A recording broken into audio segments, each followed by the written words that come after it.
Hey, STEM 1 students. If you're watching this video to correct number 5 from the quiz, all you have to do is make the correction. You do not have to do a separate problem or anything. You just have to make the correction. Okay? So the first thing I want to point out is the word variables means change. And so, these values could change, but the variables are always going to be the who or the what that we don't know the amount of. So it actually tells us right here, how many of each kind of palette? Well, that represents our X and Y values.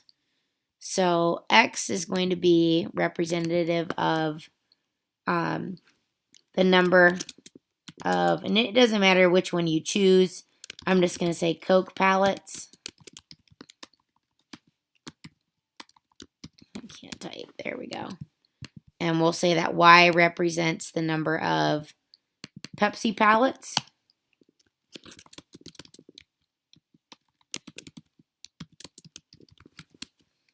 All right, and then I'll just highlight information as we go over it. Don't try to combine it all into one equation. I mean, each sentence should give you a little bit more information, okay?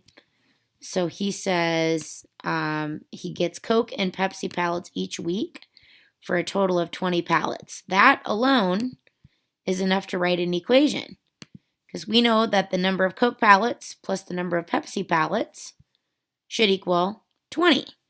So number of Coke pallets, we use the letter X. So we'll say X plus the number of Pepsi pallets, which is Y, has to add up to 20.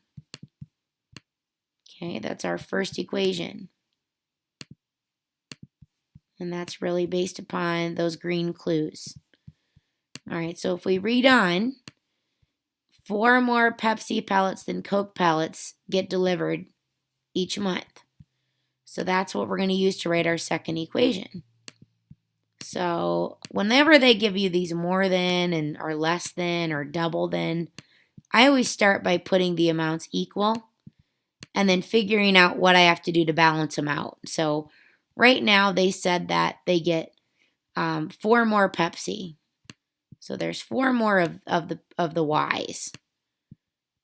All right, so that means as it sits right now, this right side of the equation where the Y is, there's already 4 more on that side.